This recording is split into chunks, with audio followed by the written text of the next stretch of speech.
कभी ऐसा लगा है कि जो कुछ भी हो रहा है ना, उसके पीछे कोई और ही कहानी चल रही है? कोई छिपा हुआ पैटर्न, कोई अनदेखी ताकत? आज हम उन्हीं अदृश्य शक्तियों की परतें खोलेंगे जो हमारी दुनिया को चलाती हैं। एक डरावनी हवेली के साए से लेकर हमारे पैरों के नीचे कांपती जमीन तक, और हाँ, हमारे दिमाग के सबसे गहरे कोनों तक। देखिए, ये सवाल सिर्फ फिलॉसफी का नहीं है, ये असलियत है। क्या हमारे फैसले वाकई हमारे अपने हैं, या हम उन ताकतों के इशारे पर चल रहे हैं जिसके बारे में हमें पता तक नहीं?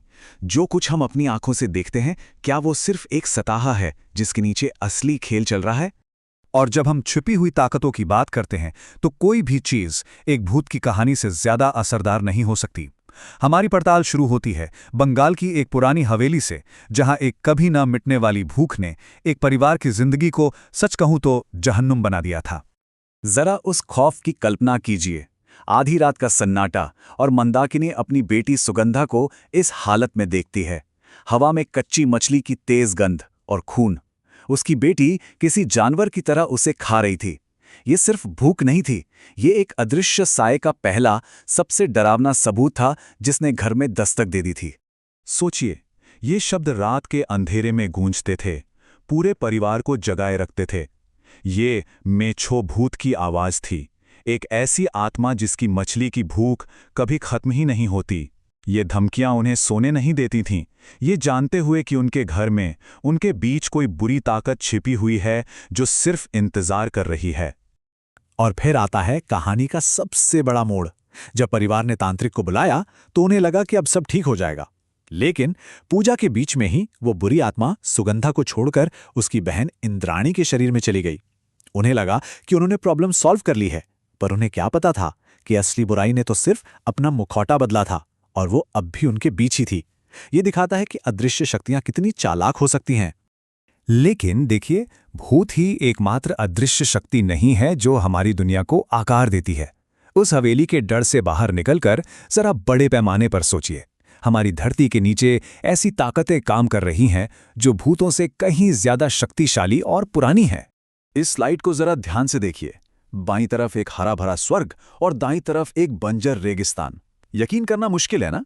लेकिन ये दोनों तस्वीरें एक ही जगह की हैं। हजारों साल पहले सहारा एक घना जंगल हुआ करता था। जलवायु की धीमी अदृश्य शक्ति ने धीरे धीरे, बिल्कुल धीरे धीरे, इस पूरे लैंडस्केप को बदल कर रख दिया।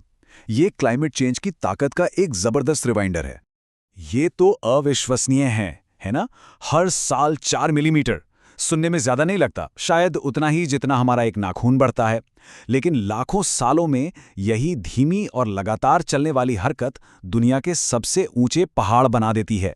ये ताकत है टेक्टोनिक प्लेट्स की, विशाल चट्टानें जिन पर हमारे महाद्वीप तैर रहे हैं और जो लगातार एक दूसरे से टकरा रही हैं। कल्पना कीजिए कि हम सब एक पतली सी परत पर जी रहे हैं जिसके ठीक नीचे आग का उबलता हुआ समंदर है जो किसी भी पल फट सकता है। यही रिंग ऑफ फायर की हकीकत है। प्रशांत महासागर के चारों ओर का ये अदृश्य घेरा वो जगह है जहां दुनिया के 75% ज्वालामुखी और भूकंप आते हैं। ये हमारे ग्रह का छिपा हुआ इंजन है। और जब हम इन भूवैज्ञानिक शक्तियों की बात करते हैं तो भारत की कहानी से ज्यादा नाटकीय कोई कहानी नहीं है। ये सिर्फ एक देश की नहीं, बल्कि जमीन के एक टुकड़े की अकेली एक महाकाव्य यात्रा की कहानी है। चलिए इस सफर को टुकड़ों में समझते हैं। तो हुआ ये कि करोड़ों साल पहले भारत एक विशाल सुपर कॉन्टिनेंट गोंडवाना का हिस्सा था। फिर ये टूट गया और अकेले उत्तर की ओर अपनी 9000 किलोमीटर की यात्रा पर निकल पड़ा, और आखिर में लगभग 5 करोड़ साल पहले ये एशियाई प्लेट से टकराया। वो टक्कर इतनी जबरदस्त थी कि उससे हिमालय का जन्म हुआ। अपनी इसी यात्रा के दौरान भारत एक ऐसे ज्वालामुखी हॉटस्पॉट के ऊपर से गुजरा जिसने धरती पर प्रलय ला दिया। उससे लावा का एक विशाल सैलाब निकला जिसने डेक्कन ट्रैप्स का निर्माण किया। ये एक ऐसा ज्वालामुखी विस्फोट था जिसने पृथ्वी का चेहरा हमेशा के लिए बदल दिया और डायनासोर के राज को खत्म करने में एक अहम भूमिका निभाई। अब तक हमने देखा कि कैसे अदृश्य शक्तियां बाहर की दुनिया को आकार देती हैं। एक भूत का साया, जमीन का हिलना, पर सबसे ताकतवर अदृश्य शक्तियां हमारे बाहर नहीं, हमारे अंदर हैं, हमारे सोचने के तरीके में, हमारी मानसिकता में। ये लाइन बहुत गहरी है। सोचिए, एक मजदूर और एक बिजनेसमैन दोनों ही मेहनत करते हैं, पर एक दौलत बनाता है। फर्क पसीने का नहीं, सोच का है। वो सोच जो समस्या में अवसर देखती है और उसे हल करने का रास्ता बनाती है। यही मानसिकता की असली ताकत है। ये स्लाइड उस फर्क को बिल्कुल साफ दिखाती है। एक मानसिकता नौकरी और स्थिरता खोजती है, अपना समय बेचकर पैसा कमाती है। दूसरी मानसिकता समस्याएं खोजती है और उन्हें हल करने के लिए ऐसे सिस्टम बनाती है जो उसके बिना भी पैसा कमाते रहें। एक मानसिकता सिर्फ काम करती है, दूसरी एक एम्पायर खड़ा करती है। दौलत बनाना, पता है, एक बगीचा बनाने जैसा है। मेहनत बीज बोना है, ये पहला कदम है। सोच उस बीज को सही तरीके से पानी देना है। लिवरेज का मतलब है सूरज की रोशनी, जो आपकी मेहनत के असर को कई गुना बढ़ा देती है। और सिस्टम वो बाड़ है जो आपके बगीचे की सुरक्षा करती है, ताकि वो फलता फूलता रहे। सिर्फ मेहनत से नहीं, पूरे सिस्टम से दौलत बनती है। तो एक भूत की भूख, एक महाद्वीप का सफर और दौलत बनाने की सोच, ये तीन बिल्कुल अलग कहानियां लगती हैं, है ना? लेकिन इन सभी को एक ही धागा जोड़ता है। हमने एक कभी ना मिटने वाली भूख से शुरुआत की, एक ऐसी अदृश्य इच्छा जिसने एक परिवार को कंट्रोल कर लिया। क्या हमारे अंदर भी ऐसी कोई भूख या डर है जो अनजाने में हमें चला रहा है? फिर हमने धरती के धीमी लेकिन न रुकने वाली शक्ति देखी।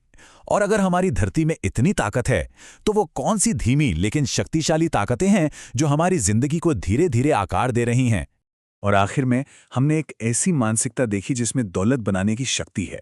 तो ये सोचिए कि अगर हमारी सोच में इतनी ताकत है, तो ये और क्या-क्या करने में सक्षम है। तो ये अदृश्य शक्तियां हैं क्या? ये उस कठपुतली चलाने वाले की तरह है जो पर्दे के पीछे से धागे खींच रहा है। वो असली नियम और पैटर्न हैं जो शो को चला रहे हैं, भले ही हमें सिर्फ मंच पर नाचती कठपुतलियां दिखें। सीधी सी बात है, ये हमारी दुनिया का छिपा हुआ ऑपरेटिंग सिस्टम है। तो अब एक पल के लिए रुकिए और सोचिए, आपकी जिंदगी का धागा किसके हाथ में है? वो कौन सी छिपी हुई आदतें, विश्वास या डर हैं जो आपके फैसले ले रहे हैं? और सबसे जरूरी सवाल, क्या आप उन धागों को अपने हाथ में लेने के लिए तैयार हैं?